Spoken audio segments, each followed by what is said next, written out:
कभी बाला साहब ठाकरे की शिवसेना को महाराष्ट्र का पर्याय माना जाता था, जिसकी टूट की बात सोचना भी नामुमकिन सा था। लेकिन उनके बाद पार्टी दो हिस्सों में बटी।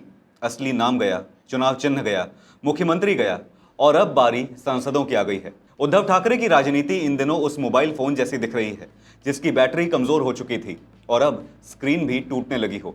सवाल यह है कि क्या शिवसेना यूबीटी में एक और बड़ी सेंध लग चुकी है? क्या है पूरा मामला, जानेंगे इस रिपोर्ट में। नमस्कार, आप देख रहे हैं आपका अपना न्यूज चैनल सत्य सर्वोच्च न्यूज और मैं हूं सोम।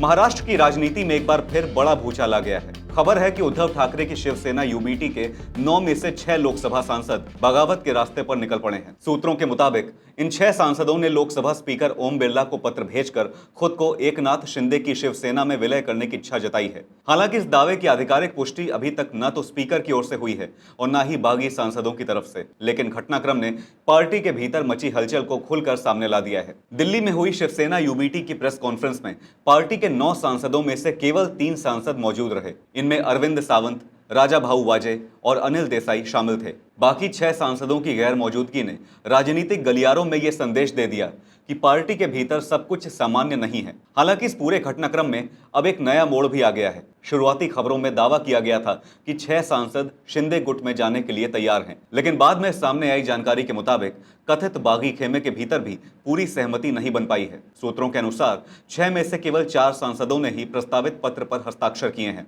जबकि संजय दीना पाटिल और ओम राजे निम्बालकर ने अभी अंतिम फैसला नहीं लिया है। यही वजह है कि शिवसेना यूबीटी में टूट की चर्चा के बीच ऑपरेशन टाइगर फिलहाल अधर में लटका हुआ माना जा रहा है। राजनीतिक जानकारों का कहना है कि लोकसभा में अलग समूह की मान्यता या किसी बड़े राजनीतिक कदम के लिए 2/3 संख्या बेहद महत्वपूर्ण है।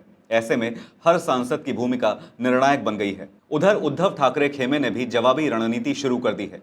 अरविंद सावंत, अनिल देसाई और संजय राउत ने लोकसभा अध्यक्ष ओम बिरला से मुलाकात कर जल्दबाजी में किसी नए समूह को मान्यता न देने की मांग की है। पार्टी ने अपने सांसदों को दिल्ली में बैठक के लिए व्हिप भी जारी किया है और अनुपस्थित रहने वालों पर कार्रवाई के संकेत दिए हैं। इस पूरे घटनाक्रम के बीच सबसे ज्यादा चर्चा राज्यसभा सांसद संजय राउत की प्रतिक्रिया की हो रही है। दिल्ली में प्रेस कॉन्फ्रेंस के दौरान संजय राउत का गुस्सा खुलकर सामने आया। उन्होंने कथित बागी सांसदों पर हमला बोलते हुए उन्हें गद्दार बताया और कहा कि उन्हें लगता है कि गद्दारी उनके खून में है। गुस्से में उन्होंने अपशब्दों का भी इस्तेमाल किया, जिसके बाद विवाद और बढ़ गया। जब इस पर सवाल उठे तो संजय राउत ने सफाई देते हुए कहा कि मराठी भाषा में ऐसे शब्द आम बोलचाल का हिस्सा होते हैं और उनके बयान को उसी संदर्भ में देखा जाना चाहिए। लेकिन राजनीतिक तौर पर यह बयान इसलिए भी अहम माना जा रहा है क्योंकि यह दिखाता है कि पार्टी नेतृत्व के बेहद करीबी माने जाने वाले संजय राउत भी इस संभावित टूट से बेहद नाराज और बेचैन हैं। दरअसल ये पहली बार नहीं है जब उद्धव ठाकरे की पार्टी में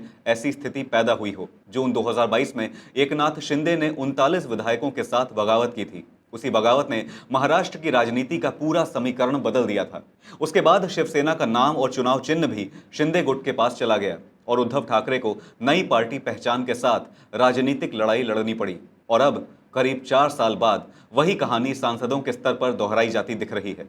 राजनीतिक विश्लेषकों का मानना है कि अगर 9 में से 6 सांसद वास्तव में शिंदे गुट में चले जाते हैं तो ये सिर्फ संख्या का नुकसान नहीं होगा, बल्कि लोकसभा में उद्धव ठाकरे की राजनीतिक ताकत को भी बड़ा झटका लगेगा। एक और दिलचस्प तथ्य यह है कि पिछले 3 महीनों में विपक्षी खेमे के कुल 27 सांसदों के अपने मूल पार्टियों से अलग होकर भाजपा या एनडीए के प्रति समर्थन जताने की चर्चा रही है। इनमें आम आदमी पार्टी के 7 राज्यसभा सांसद और तृणमूल कांग्रेस के 20 लोकसभा सांसदों का जिक्र किया जा रहा है। यानी विपक्षी दलों में बगावत केवल महाराष्ट्र तक सीमित नहीं दिख रही। गौरतलब है कि इसी माहौल में उत्तर प्रदेश की राजनीति भी चर्चा में आ गई।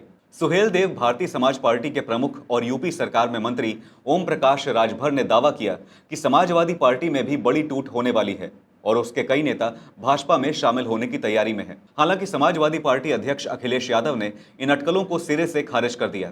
उन्होंने कहा कि समाजवादी पार्टी पूरी तरह मजबूत और एकजुट है। साथ ही उन्होंने पलटवार करते हुए दावा किया कि उत्तर प्रदेश में भाजपा के ही कुछ विधायक पाला बदलने की तैयारी में हैं। फिलहाल सबसे बड़ा सवाल महाराष्ट्र पर टिका हुआ है। क्या 2022 में विधायकों से शुरू हुई बगावत अब सांसदों तक पहुंच चुकी है? क्या उद्धव ठाकरे एक और राजनीतिक झटका झेलने वाले हैं? और क्या एकनाथ शिंदे एक बार फिर साबित करने जा रहे हैं कि शिवसेना की असली ताकत उनके साथ है। इन सवालों के जवाब आने वाले दिनों में साफ होंगे, लेकिन इतना तय है कि महाराष्ट्र की राजनीति में ऑपरेशन शिवसेना का अगला अध्याय शुरू हो चुका है। राजनीति में कहा जाता है कि चुनाव हारने से ज्यादा खतरनाक होता है अपने लोगों को खो देना। महाराष्ट्र में इस वक्त लड़ाई विपक्ष बनाम सत्ता की नहीं, बल्कि विरासत बनाम वफादारी की दिखाई दे रही है। आपकी इस मामले पर क्या राय है, हमें जरूर बताइएगा। फिलहाल इस खबर पर इतना ही।